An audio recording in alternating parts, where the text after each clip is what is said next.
grabación. Listos. Entonces, íbamos a comenzar a hablar acerca de lo que es la expresión diferencial de dos alelos paternos. Esto como uno de esos temas asociados con la metilación y con el silenciamiento de algunos genes. Entonces, cuando hablamos nosotros de impronta genómica, nos referimos a esta expresión diferencial, es decir, un alelo paterno o un alelo va a estar apagado y el otro alelo va a estar prendido. El alelo, digamos, que se heredó de la mamá puede estar apagado, mientras que ese mismo alelo, si se heredó del padre, va a estar prendido, o puede ocurrir la situación inversa. Entonces, eso es lo que, no sé si algunos de ustedes hayan oído hablar sobre la impronta genética. Entonces, eso es uno de esos primeros temas que quiero cubrir.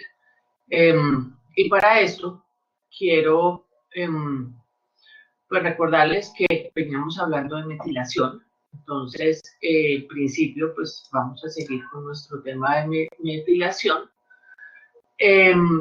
Lo otro importante es que si tenemos nosotros nuestros dos alelos, uno está apagado y el otro está prendido. Entonces, imaginemos aquí una región, esta está apagada, esta otra necesariamente tiene que estar prendida. O sea, no es que estemos apagando por completo el gen, sino que tenemos un alelo apagado, el otro prendido, y este es suficiente para cumplir la función. Eso es lo que dice aquí, asegura que solo un gen de un par de genomas diploides sea expresado. ¿Cuál gen es expresado? Entonces depende del origen parental, eso es lo que les decía. Entonces, para algunos genes tenemos alelo paterno y alelo materno. Para algunos genes se va a apagar el alelo que viene de origen paterno, para otros se va a apagar el alelo que viene de origen materno. Ya vamos a ver algunos ejemplos. Esto no es que ocurra en todos los genes, en todo nuestro genoma, solo ocurre en algunos pocos y digamos que los primeros que se identificaron son unos genes que están ubicados en el cromosoma 15 y asociados con dos enfermedades que ocurren en la misma región cromosómica, pero precisamente por este fenómeno generan dos enfermedades completamente diferentes. Entonces también vamos a ver un poco de eso. Entonces, lo que les decía, tenemos un alelo materno, un alelo paterno, uno de ellos va a estar prendido, el otro va a estar apagado. ¿Cómo entonces sucede este proceso? Bien, tenemos que comenzar a pensar en la formación de los gametos. ¿Se acuerdan esa figurita que les mostré? Yo creo que nos podemos... voy a buscar esa figurita porque me parece importante volver a retomarla. Está.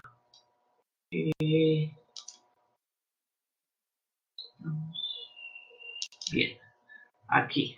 No, mentiras. ¿Qué pasó?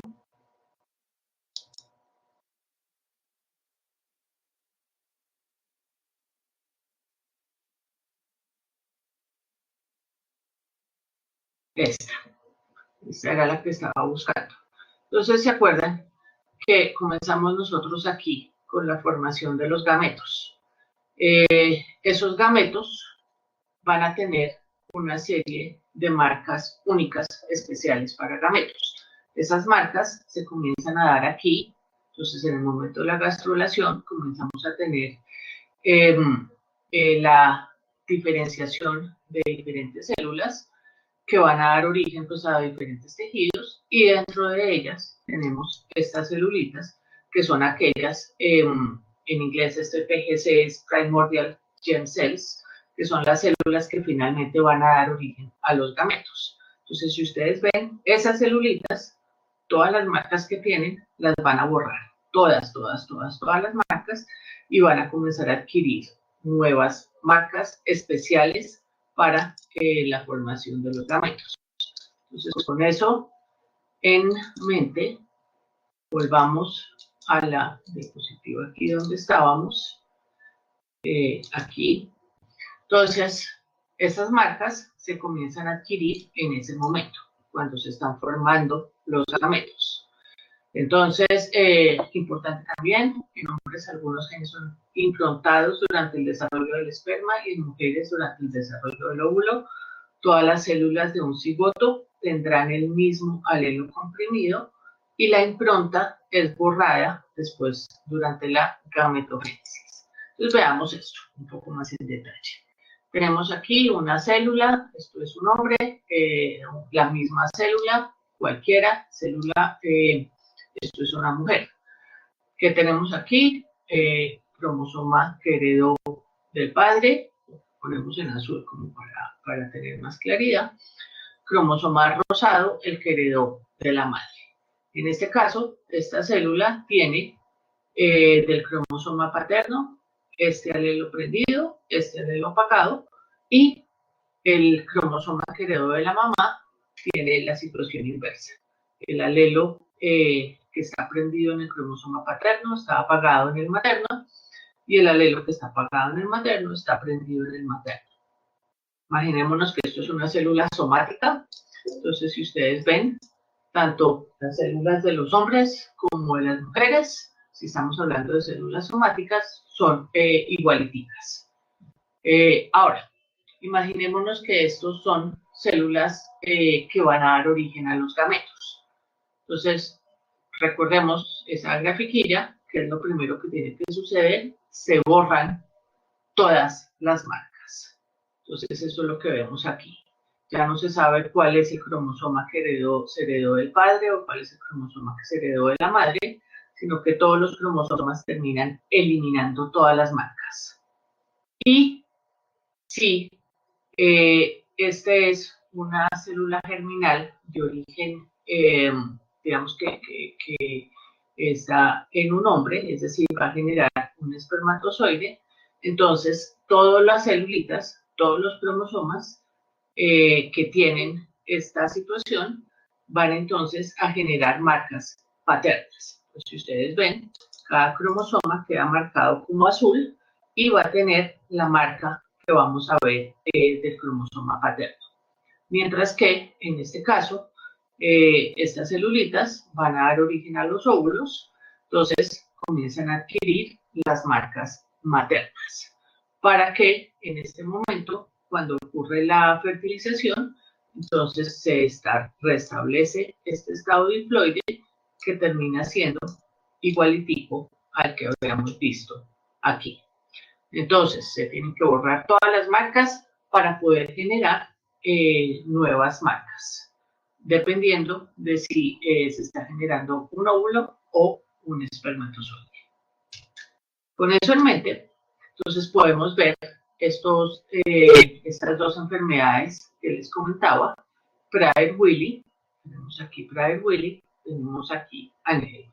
Ahora, aquí la situación es que esto ocurre en el cromosoma 15 y veamos una situación normal, cualquiera de nosotros, que tenemos un alelo paterno, un alelo materno en el cromosoma 15 y en ese cromosoma 15 entonces vamos a tener una serie de genes que van a estar apagados aquí en el cromosoma paterno o apagados aquí en el cromosoma materno y prendidos en el paterno y prendidos en el materno. Esa es la situación, digamos, normal que ocurre en cualquiera de nosotros. Ahora, aquí, pues como una vez, digamos que a nivel de fenotipo, se comenzaron a describir estas dos enfermedades, ya ahorita hablamos un poquito más de ellas, pero una vez se comenzaron, digamos, a identificar ya las causas moleculares, se evidenció que ambos individuos tenían daños en exactamente la misma región cromosómica. Y pues esto llevó a una cantidad de inquietudes y una cantidad de preguntas. pues esto era rarísimo, hasta que finalmente, pues gracias a esto, fue que se pudo descubrir que estos individuos con síndrome de Prader-Willi tienen una deleción, en la mayoría de los casos, en el cromosoma paterno. Mientras que estos individuos con síndrome de Angelman tienen exactamente la misma deleción o una deleción muy parecida, pero en el cromosoma materno. Entonces, si ustedes ven, esto nos ayuda a explicar muchas cosas. Si es en el cromosoma paterno, eso quiere decir que este gen aquí que estaba prendido, este ya no lo vamos a tener prendido, porque este está apagado. Es decir, vamos a tener ausencia de este gen o de los genes que están en esta región.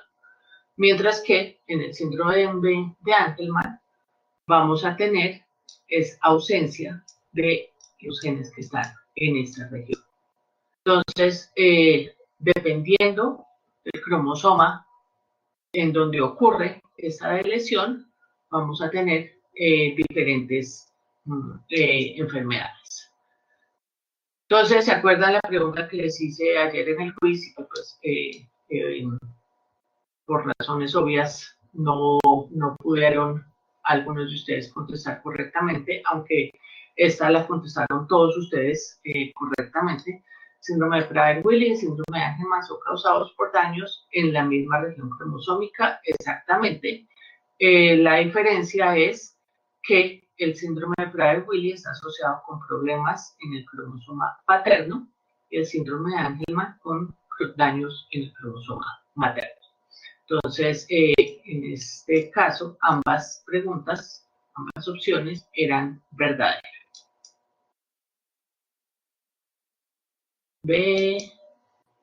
Yo tenía algunas diapositivas pues, que les hablaba un poquito de la clínica de estas dos enfermedades y un poco más en detalle. No sé por qué no está aquí. Pero, pues en principio, ustedes pueden ver que estos dos individuos tienen dos condiciones completamente diferentes. En principio, el síndrome de Prader-Willi se caracteriza, una de las características importantes es que son niños que no tienen saciedad. Entonces, están comiendo y comiendo y comiendo constantemente. Y por eso, pues, tienden a ser mucho más obesos.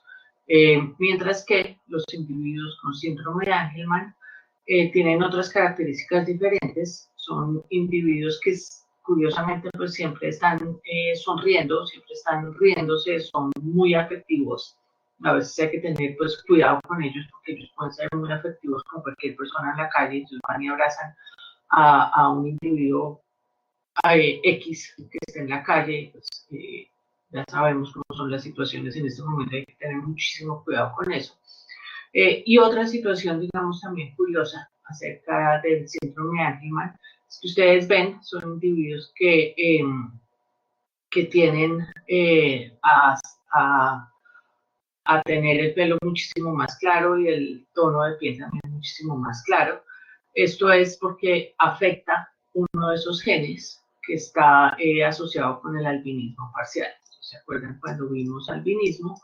Albinismo, uno de los genes implicados es este OCA2, que está asociado también con pigmentación. Entonces, pues es otro de esos genes que está ubicado aquí en esa región y por eso también vemos ese fenotipo.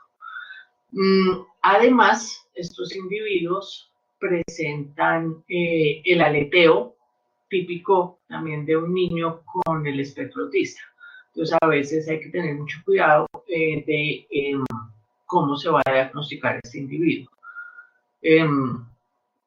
Y hay que mirar pues todo el complejo de lo que está sucediendo con este niño y no solamente el aleteo propio del autismo.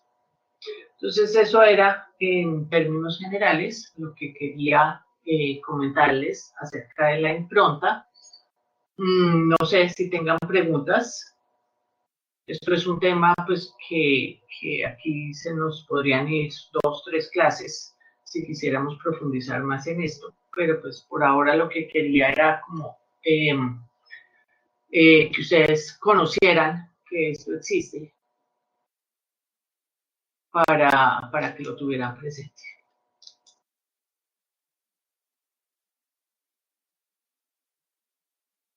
En este tipo de síndrome sería posible activar los genes que estaban inactivos. Pues digamos que en este caso yo les estaba mostrando este dibujito. Sería ideal y sería, digamos, la situación perfecta, pero desafortunadamente no es tan fácil. Generalmente, pues, si se van a activar las enzimas o los mecanismos para activar algunos genes o activar, digamos, esas regiones que están altamente condensadas, volvemos a lo mismo que hablábamos la clase pasada. Estaríamos activando todos los genes en todos los cromosomas, porque pues esas enzimas no son específicas para esa región particular.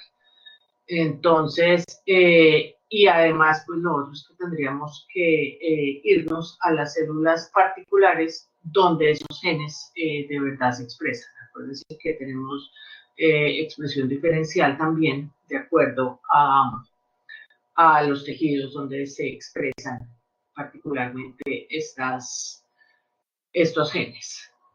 Entonces, en teoría sería fabuloso. En la práctica es mucho más complejo, además que pues lleva a una serie de consideraciones éticas también bastante complejas que hay que tener en cuenta. David me pregunta, ¿cuándo se vuelven a generar las marcas en la formación de los espermatozoides y óvulos, en todos son iguales? En todos los óvulos van a ser iguales, es decir, van a tener las marcas maternas. Todos los óvulos van a entonces llevar esta marca materna, borran todo lo que tenía de marca materna, y generan todos marca materna. Los espermatozoides borran todo y generan únicamente marca paterna. Y de ahí en adelante todos los espermatozoides tienen marca paterna, todos los óvulos tienen marca materna.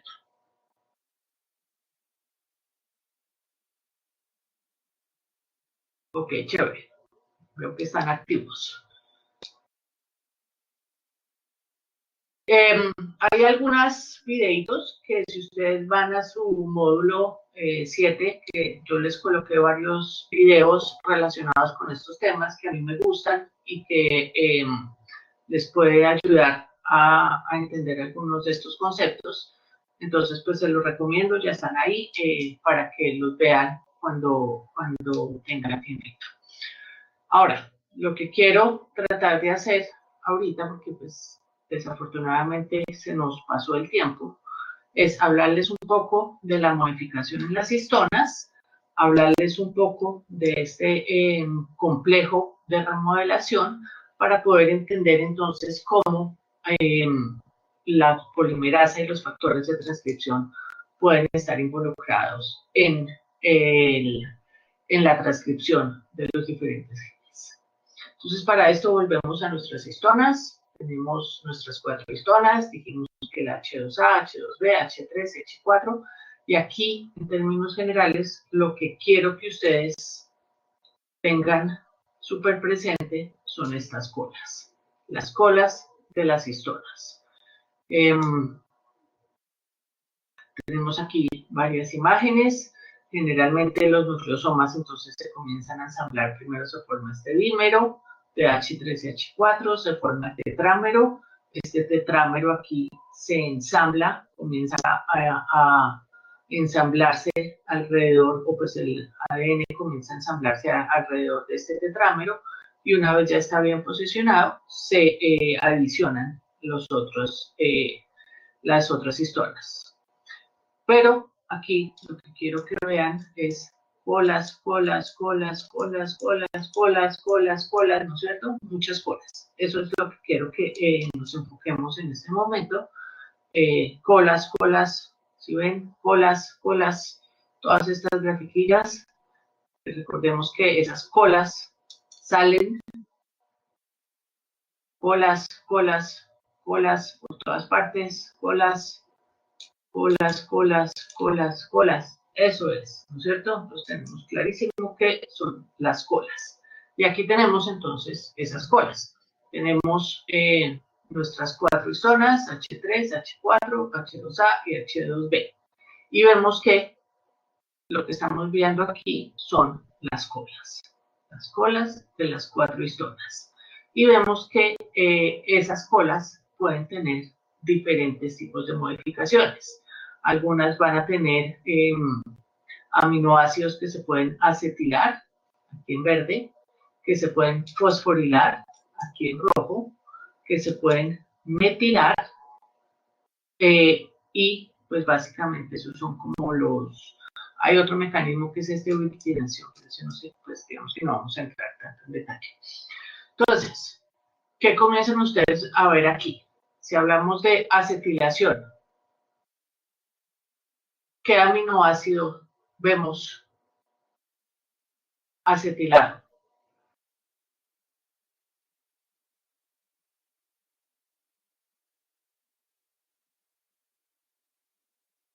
Acetilado verde. ¿Ven alguna tendencia? K. ¿Y qué es K? ¿Quién se acuerda qué es K?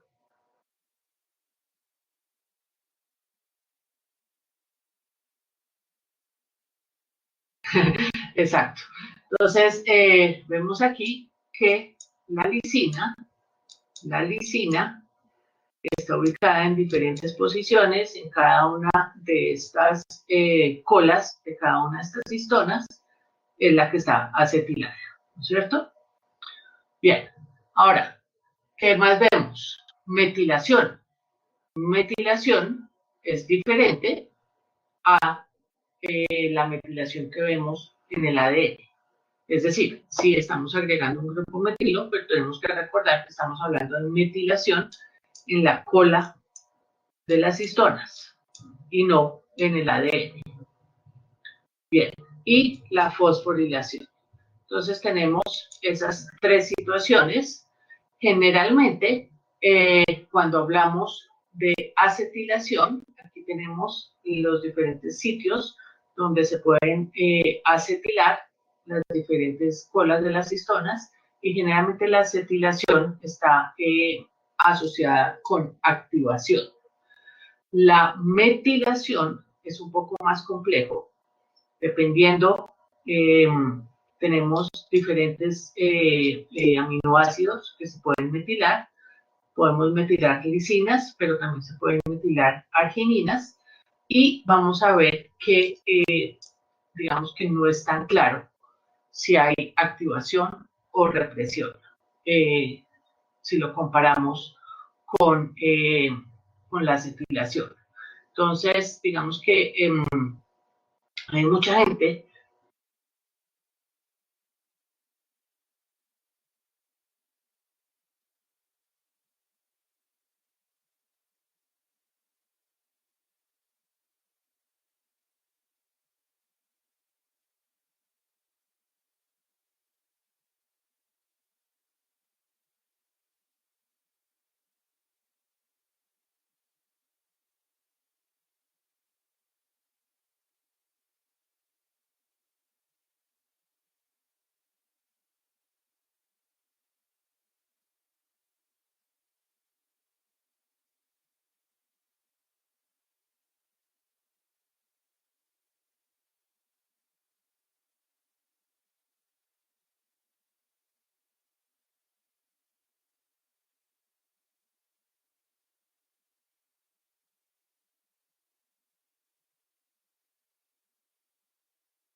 Y chicos, por lo visto a la profe se le fue momentáneamente la luz en la casa, pero ya se está volviendo a conectar, entonces para que por favor esperen un momentico, que no se vayan a salir de clase.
Ok.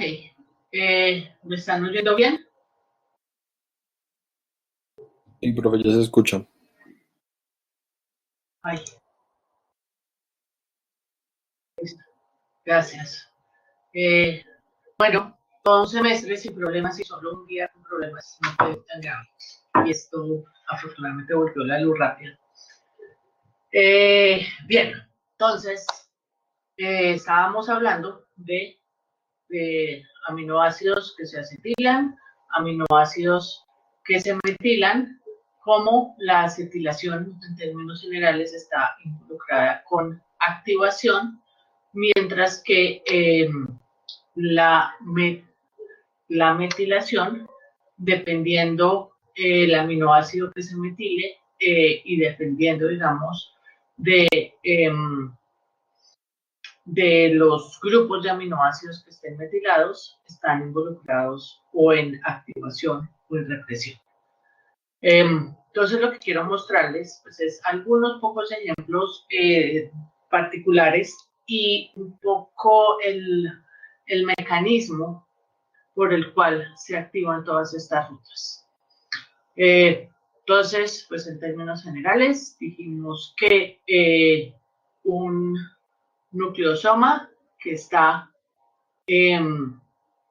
aquí tenemos las colas metiladas, tiende a estar condensado, mientras que aquellos que tienen las colas acetiladas tienden a estar mucho más abiertos. Es decir, aquí vamos a tener genes que muy probablemente se van a estar transcribiendo, mientras que aquí vamos a tener genes que necesitan estar apagados. Ahora, importante entender que esta acetilación, uno, digamos, de los mecanismos como comienza a actuar es reduciendo esa carga positiva que tienen las histonas. Al reducir esa carga positiva, entonces lo que va a hacer es que, como el ADN tiene esa carga negativa, como ustedes bien me decían la vez pasada, vamos a hacer que esa atracción pues no sea tan fuerte y pueda entonces moverse mucho más. Entonces, aquí tenemos nuestras lisinas. Si vemos todas las lisinas marcadas, como habíamos hablado, y tenemos también diferentes enzimas que están encargadas de acetilar o de acetilar esas lisinas en esas colas de las histonas. Entonces tenemos las enzimas, las famosas HATs que llamamos, que son las acetiltransferasas, que son estas enzimas que están encargadas de acetilar todas estas marcas o todos estos aminoácidos en estas colas. Y tenemos las HDACs, que son estas deacetilasas, que son, pues como su nombre lo dice, las que están encargadas de quitar o eliminar estos grupos o estas marcas de acetilación. Entonces, en términos generales, estas dos enzimas pues, van a estar jugando un papel súper importante en acetilación o deacetilación en todo el genoma. Si miramos nuestro genoma, se sabe que tenemos hasta 18 HATs diferentes que pueden estar actuando en diferentes tejidos y en diferentes momentos. Entonces, de pronto, digamos, pues uno de los mecanismos, si David Alejandro, no, era, no me acuerdo cuál de los dos era que estaba preguntándome bastante acerca de si se pueden acetilar o eliminar marcas, o pues en este caso, en el caso anterior estamos hablando de la metilación, digamos que entendiendo cómo funcionan estas HATs y entendiendo, digamos, los tejidos específicos donde están actuando, podría llegarse a jugar un poco más con esto. Esto es un área, digamos, ahorita de investigación bastante fuerte y pues por ahí podría llegar a ser estos mecanismos que tú estabas pensando. pero no es tan fácil, no es tan sencillo, no es tan listo lo logramos. Hay, digamos que todavía muchísima investigación en este ámbito. Una de las cosas que quiero que les quede súper claro, digamos, es donde quiero hacer más énfasis, es, recordemos aquí nuestro gen, tenemos aquí el inicio de la transcripción, ¿no es cierto? La región promotora en morado, y tenemos aquí un sitio donde se van a unir diferentes factores de transcripción que van a activar esta transcripción de este gen. Entonces, en términos generales, ¿qué tenemos? Si tenemos esta región acetilada, pues lo vemos aquí, ¿no es cierto? Acetilada, ¿qué va a hacer? Permite que toda esta otra región aquí se abra, ¿no es cierto? Y puedan entonces unirse nuevas proteínas, se pueda unir la polimerasa y pueda iniciar la transcripción.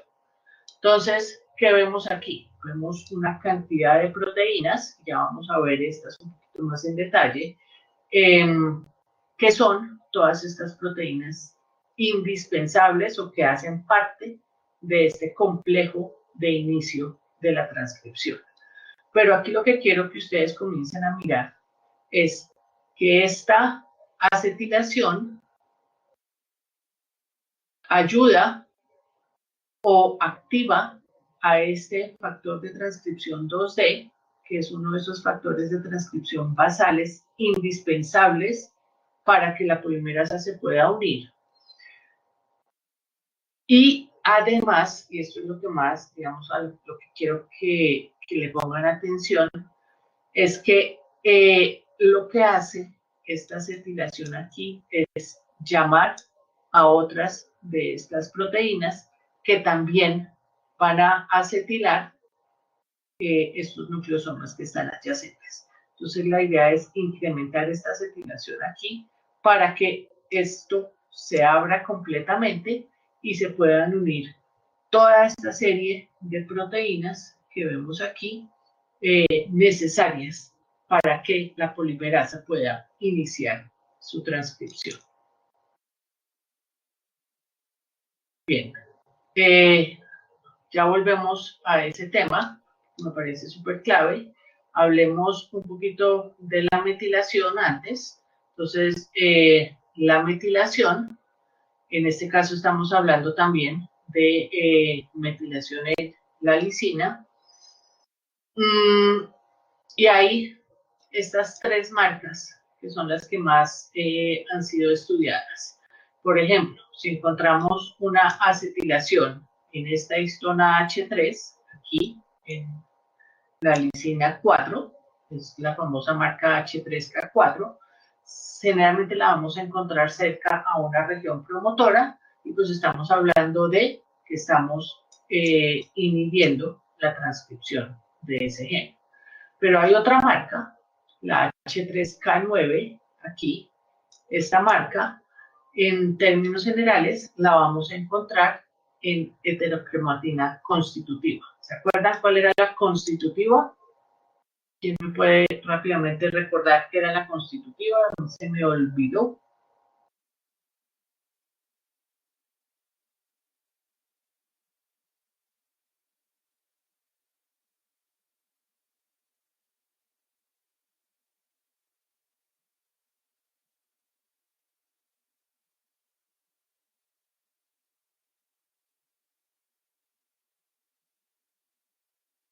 Okay. Veo que están escribiendo, pero no me ha llegado nada.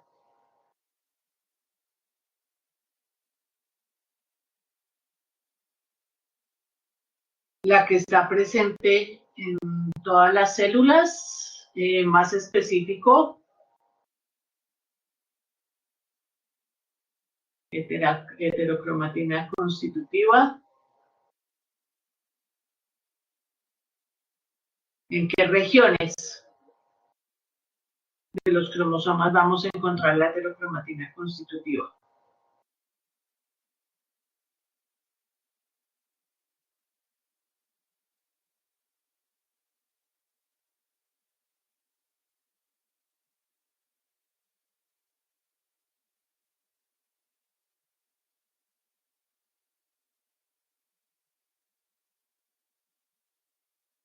Ok, muy bien.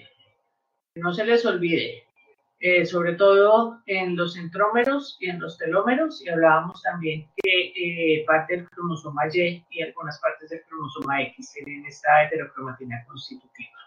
Es decir, esas regiones que son altamente condensadas que vamos a encontrar en todos los cromosomas y, como decía Reinaldo, en todas las células. Súper, muy bien Daniela, muy bien Reinaldo. Y esta otra marca, H3K27, que es la que vamos a encontrar entonces en la heterocromatina facultativa, que decíamos que la heterocromatina facultativa es la que vamos a observar que puede estar cambiando dependiendo del tejido y de las células que se encuentren y los genes que van a estar prendiendo o apagando. Bien. Aquí tenemos la metilación en la arginina. Este es, digamos, un poco más complejo. No hay, digamos, estas marcas tan típicas que podemos observar en los ejemplos anteriores. Bien. Cuando hablamos entonces de la metilación, así como hablábamos de las enzimas que están involucradas en acetilar y desacetilar, también tenemos enzimas involucradas en metilar y desmetilar, que son estas KMTs, las metiltransferasas. Esto es fácil porque K es la lisina, entonces lisina metiltransferasa, o KMD, K de lisina, desmetilasa. Entonces tenemos también enzimas particulares que están encargadas de metilar y de desmetilar. Y por último, también hay fosforilación.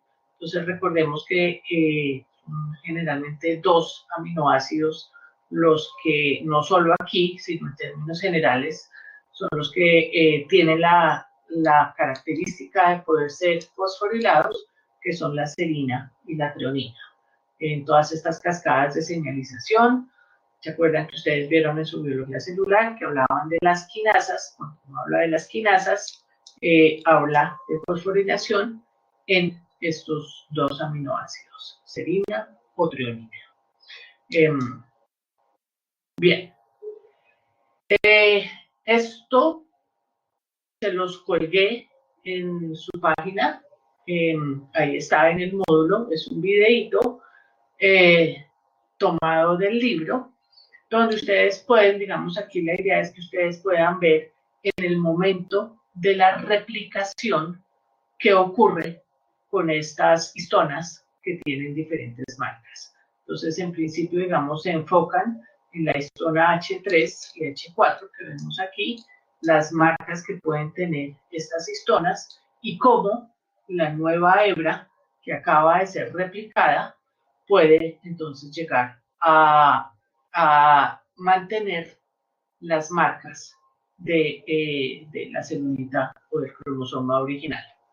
Entonces, les recomiendo, véanse este video. Al final de este video hay como un quiz que les permite a ustedes evaluarse si entendieron bien o no, y pues igual lo pueden repetir cuantas veces lo consideren necesario.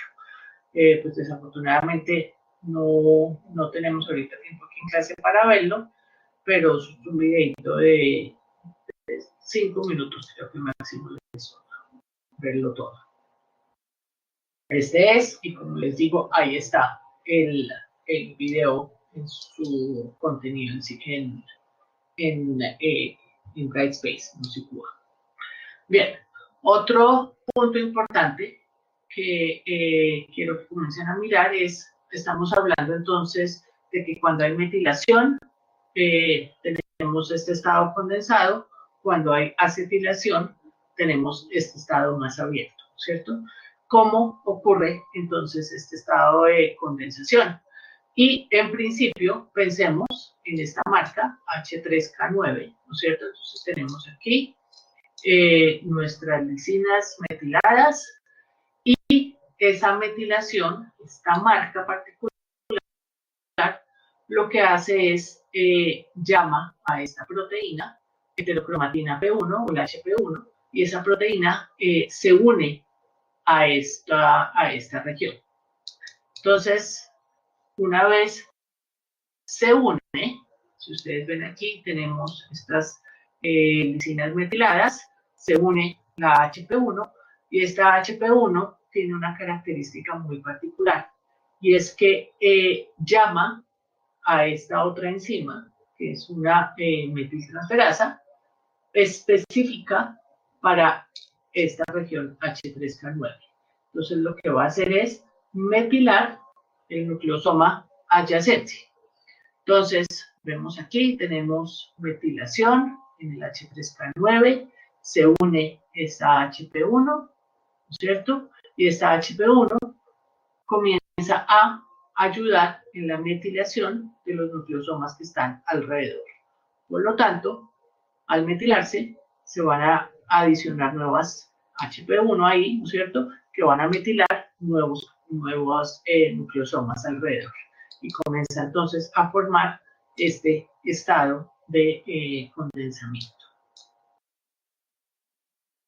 Entonces, si imaginamos un poco cómo es la regulación de una región particular, podemos decir, en este caso, tenemos aquí un ejemplo donde no hay metilación.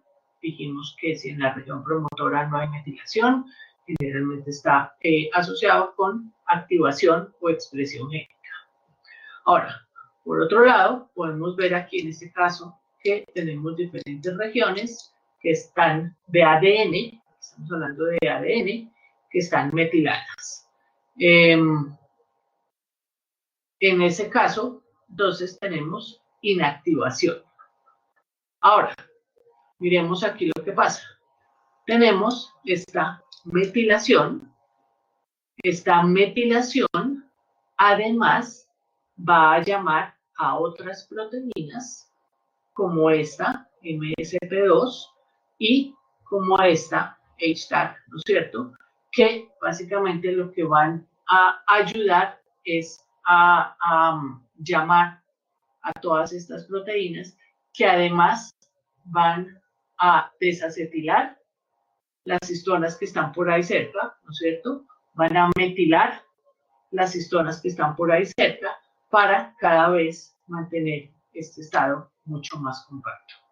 Ahora les llamo la atención aquí con este gen, MSP1, bueno, sobre todo el MSP2, este que vemos aquí. Este gen, mutaciones en este gen, ha sido asociado con un síndrome muy particular, que es el síndrome de Rett. Este síndrome de Rett pues, tiene una serie de características fenotípicas, una discapacidad intelectual bastante fuerte y además en muchos individuos se ve que también tienen el síndrome del espectro autista. Entonces, pues comenzamos a identificar importancias ya a nivel físico de estas proteínas. En particular, en MSP2, involucrada en el síndrome de Rett.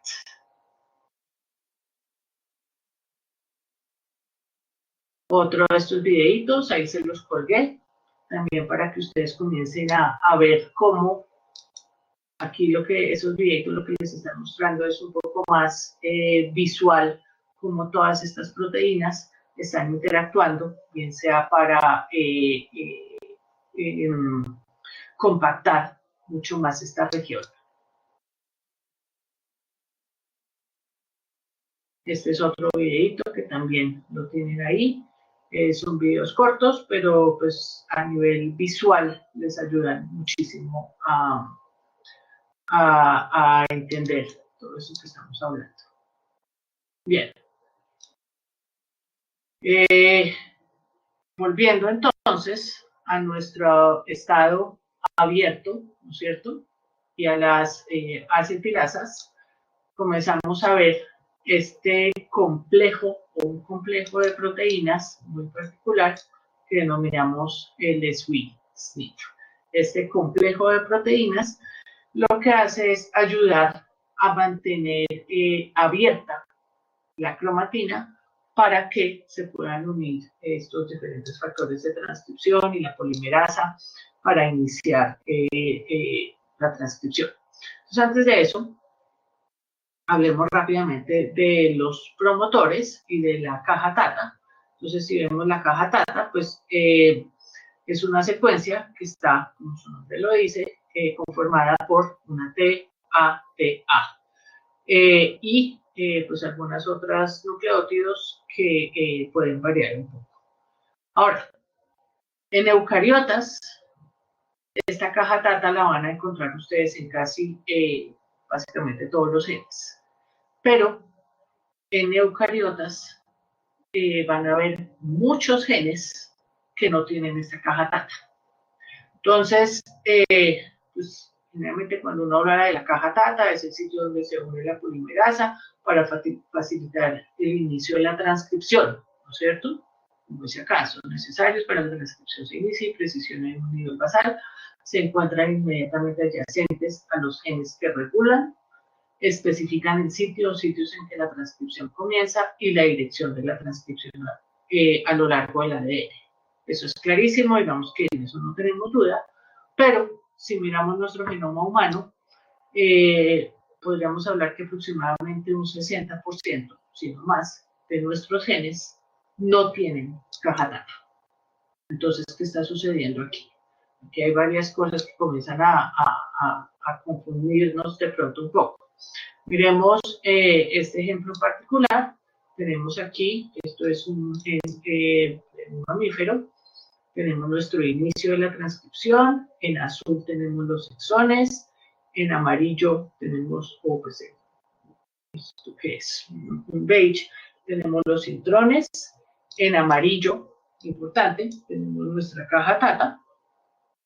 Y que vamos a ver una cantidad aquí de regiones donde se van a unir los diferentes factores de transcripción.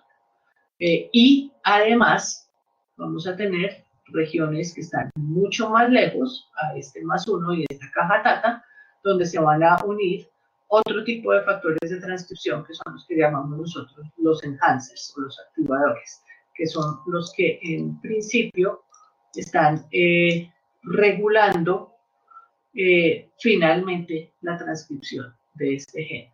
Muchos de estos que vemos aquí al inicio son factores de transcripción basales que encontramos en casi todas las células y que son necesarios para que empiece la transcripción, pero únicamente cuando estos, que pueden estar hasta ubicados en región, en algún intrón del gen o hasta después del gen, están presentes, es que puede iniciar como tal la transcripción. Entonces ustedes ven hay una cantidad de regiones aquí que se tienen que estar abriendo y que tienen que estar expuestas. Aquí nos están comparando con un gen en la levadura, donde básicamente tiene su caja TATA y tiene pues una de estas regiones de regulación. Entonces, sigamos moviéndonos y miremos esta otra situación. Entonces este era el ejemplo que habíamos visto antes con su caja TATA, pero tenemos aquí otro gen, y esto ocurre con muchos de nuestros genes que no tienen caja TATA. Pero, curiosamente, lo que sí vemos es que estos genes tienen todas estas siglas CPGs de las que hablábamos, ¿no es cierto? ¿Recuerdan que habíamos dicho que las CPGs muy cerca de la región promotora? Muchísimos de nuestros genes contienen estas siglas CPGs y no contienen caja TATA. Entonces, al parecer, estas siglas CPGs, al no estar metiladas, también facilitan la unión de la polimerasa. Entonces, actúan de una manera similar a la caja TATA. Y es otra forma de regulación, entonces, que tienen los eucariotas. Entonces comienzan ustedes ya a ver todavía más por qué es importante estas siglas CPGs. Como les dije en su tallercito que tienen ustedes como bono, van a estar trabajando un ejemplo muy particular. Vamos a estar hablando de un gen y vamos a estar hablando de diferentes factores de transcripción o de un factor de transcripción muy particular que se une a la región promotora de este gen, que tiene diferentes islas CPGs, y ustedes lo que van a estar mirando ahí es cuáles están acetiladas, cuáles van a estar metiladas, cuáles no, en diferentes situaciones. En este caso, y en el ejemplo que ustedes tienen en su taller, es relacionado con estrés. Entonces, como el estrés puede llegar a ayudar en la metilación o no metilación de un gen particular. Entonces, pues les recomiendo que hagan ese tallercito poniendo mucha atención. Es un tallercito muy bonito que les ayuda a entender estos conceptos con mucha más claridad. Bien, otra grafiquilla pues es también para recordarles que otra vez tenemos aquí abajo un ejemplo de un fragmento de un cromosoma de la levadura, y si ustedes ven, ese fragmento tiene una gran cantidad de genes. Ahora tenemos ese mismo fragmento, el mismo tamaño, a lo que me estoy refiriendo aquí, y en un genoma, en un fragmento de un cromosoma humano, y vemos que en principio son muy pocos los genes que tenemos aquí. Entonces, en verde están todos los exones, que son muy poco verde comparado con el que tenemos aquí abajo. Vamos a tener algunos pseudogenes, y recuerdan, regiones altamente repetitivas, todas estas flechas rojas que vamos a tener esparcidos por todo nuestro genoma. Tenemos aquí también una gran cantidad de estas regiones altamente repetitivas. Ahora, ¿qué más podemos tener aquí? Regiones de regulación que no conocemos muy bien, que todavía no han sido estudiadas, que no comprendemos, que pueden estar ubicadas por todos estos sitios. Y esto, como les digo, es también un área fuerte de investigación, es bastante compleja, no es tan directa, pero digamos que hay muchos grupos estudiando diferentes regiones de regulación para diferentes genes particulares. La idea es que en algún momento, en el futuro, podamos recopilar la información de todos los grupos que están estudiando esto para poder tener el mapa completo de regulación de nuestro genoma. Ok, entonces tenemos un estado altamente compacto o un estado abierto. Tenemos aquí, entonces, el sitio donde se une la polimerasa para que, digamos, que aquí inicia la transcripción, toda esta cantidad de proteínas o factores de transcripción que nosotros llamamos generales o basales, que están asociados con este complejo de polimerasa, y otros sitios un poco más lejos o mucho más lejos en el genoma, donde se van a unir estos otros factores de transcripción, que son los que finalmente terminan dando la señal de que sí puede empezar la transcripción. Entonces, si ustedes ven aquí, necesitamos esta región abierta, esta región abierta.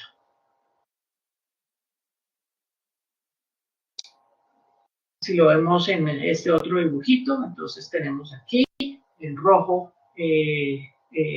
metilación en este caso de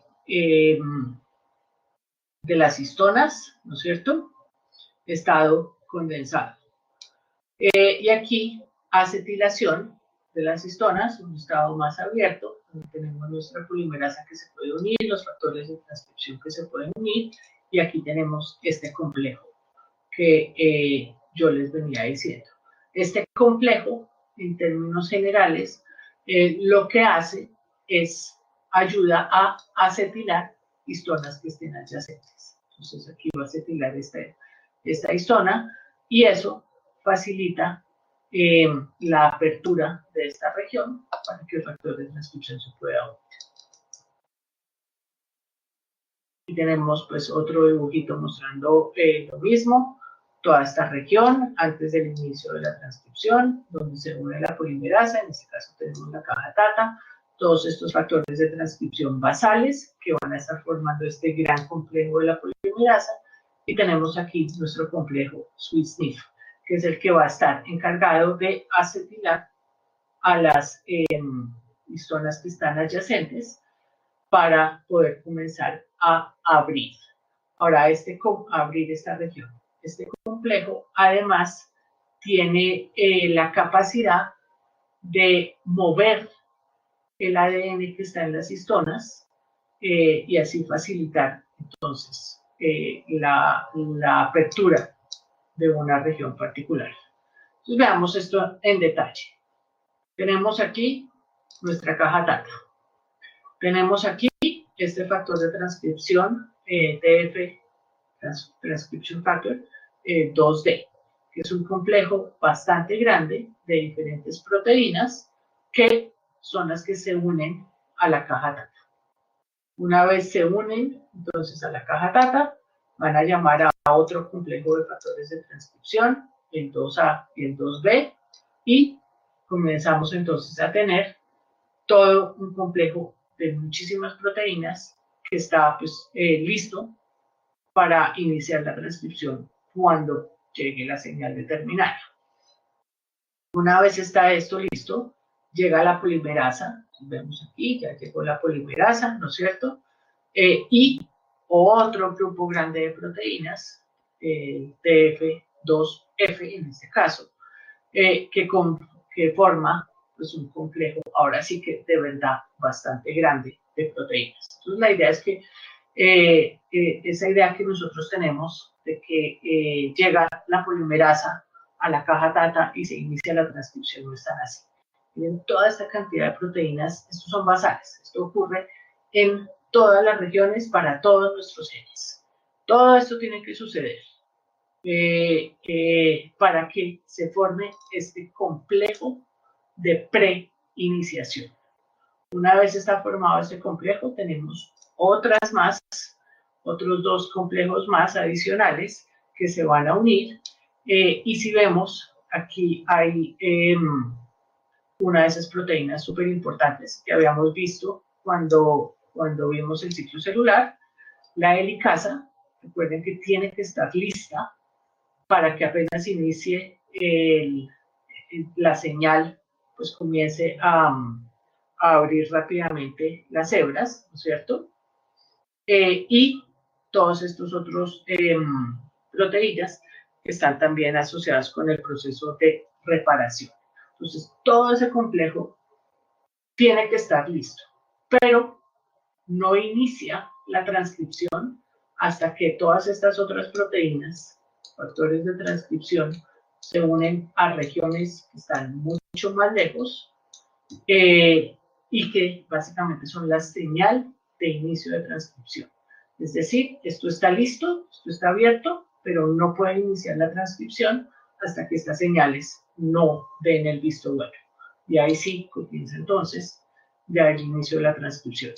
Entonces, la idea que yo quiero que ustedes se lleven de acá es que esto es un sistema bastante, muy complejo, donde hay muchísimas proteínas aquí actuando. Aquí lo que quiero que vean es pues, uno de esos ejemplos de todos estos sitios de unión a diferentes factores de transcripción que están ubicados muy cerca a esta región donde se forma este complejo de inicio de la transcripción. Entonces ustedes ven este AP2, este AP4, este SP1, este MTF, aquí tenemos el TF2D. Todos estos son factores de transcripción basales, que son indispensables para que se forme este complejo. Y mucho más lejos vamos a tener ya los sitios de unión a factores de transcripción que son indispensables y específicos para este gen particular. Entonces aquí tenemos uno de esos, en este caso nos está mostrando el sitio de unión al receptor de glucocorticoide. Aquí abajo les estoy mostrando dos ejemplos también, en este caso de genes que tienen diferentes mecanismos. En este caso, este gen tiene el enhancer toda esta región específica ubicada después del inicio de la transcripción. Mientras que este otro gen, pues digamos que tiene una cantidad de enhancers ubicados, en este caso, un poco más cerca a la caja data. Entonces, cada gen tiene sus regiones particulares. Digamos que no hay una regla general y por eso pues es tan difícil ubicar estas regiones y saber identificar y entender y pues, demostrar que son las que están involucradas en la transcripción de, por ejemplo, de este gen particular y no de otro gen. Otra vez, lo que quiero que vean ustedes ahí es la complejidad que hay en el genoma humano. Todavía hay muchísimas cosas que no entendemos, pero muchísimas, muchísimas, lo cual es buenísimo, que tenemos todavía muchísimo tema para seguir estudiando. Bien, entonces un poco acerca de los factores de transcripción. Son proteínas que tienen un dominio de unión al ADN. Dependiendo, digamos que el factor de transcripción, generalmente hablamos de que un factor de transcripción va a ayudar a la transcripción, pero también puede reprimirla. Entonces hay que tener mucho cuidado, no necesariamente está asociado con activación. Responden a estímulos que indican que uno o más genes deben ser encendidos. Entonces todo esto viene de señales, una señal del exterior que llega a un receptor, este receptor se prende, toda una cascada de señalización, sobre todo lo más probable por quinasas, que activa un factor de transcripción que entra al núcleo y activa diferentes genes, generando una respuesta particular. Reconocen y se unen a secuencias específicas de ADN y tienen, como les decía, un dominio de unión al ADN, pero también deben tener por lo menos otro dominio que les ayude a unirse a todas las otras proteínas que están involucradas en este gran complejo. Estos son algunos de los factores de transcripción, de las familias de factores de transcripción. Esto ustedes lo ven en muchísimo más detalle cuando vean su clase de desarrollo. Pero pues digamos que unos de los que uno habla bastante en desarrollo son los HOX, los PACs también, todos los dedos de zinc, y los que más me gustan a mí son estos receptores nucleares, como el receptor del glucocorticoide o el receptor de hormona tiroidea o receptor de ácido retinólico, que son como mis áreas de interés.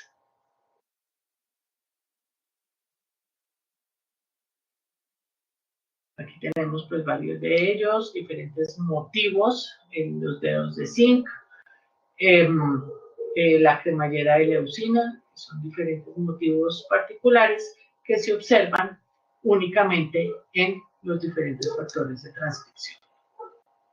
Aquí tenemos los dominios particulares, los que se unen al ADN, algunos factores de transcripción, y veo que tenemos 4 minutos.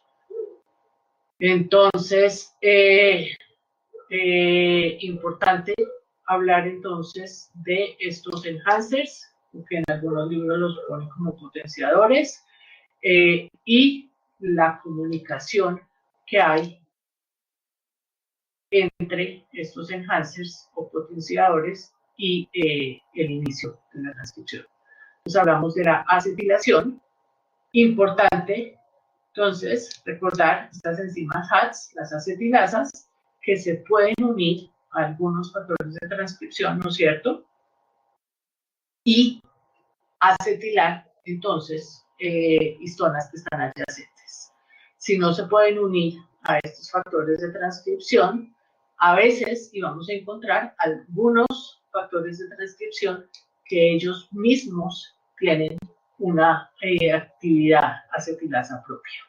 Entonces, súper importante que estos factores de transcripción pueden bien sea llamar a estas acetilasas o tener ellos mismos esta actividad acetilasa acetilasa. Entonces, si vemos un gen eucariota, ¿qué sucede? Se unen todos estos factores de transcripción al ADN. Esta acetilasa se va a unir al factor de transcripción, o el mismo factor de transcripción tiene actividad acetilasa. Esta acetilasa acetila histonas en la vecindad, si está bien, y libera el ADN del nucleosoma, ¿no es cierto? Y comenzamos entonces a ver este complejo de remodelamiento, que es este que tenemos aquí, que su función principal es rearreglar estos nucleosomas, liberando entonces algunas regiones que tienen estos dominios de unión a los diferentes factores de transcripción, para que finalmente pues, pueda unirse la polimerasa y el resto de activadores y empiece la transcripción. Entonces, este complejo Swiss-Nif, otra vez, es un complejo que tiene muchas proteínas y aquí vemos cómo, pues gráficamente, cómo puede llegar a funcionar. Entonces, este complejo, permitiendo que el ADN se deslice dentro del nucleosoma, tratando entonces de liberar estas regiones, que contienen dominios de unión a diferentes factores de transcripción. Esto es otro diagramita tratando de mostrar esa función de este complejo de remodelación con la idea de liberar entonces estas regiones. Otra vez mostrando complejidad, ¿no es cierto? Todas estas son regiones de regulación ubicadas lejos o cerca de la región promotora del inicio de la transcripción en eucariotas. Y bueno, entonces, pues básicamente esto era lo que yo quería contarles. Aquí tenemos otra vez todas estas regiones que están lejos, que finalmente tienen que unirse a todo este complejo de proteínas para facilitar el inicio de la transcripción. Y creo que tenemos 20 segundos. Entonces, aquí quedamos, donde dependiendo de los diferentes factores de transcripción que hay aquí lejos, se van a activar diferentes genes particulares. Y entonces nos vemos el martes. Porfa, 5 minutos antes me pasan las diapositivas.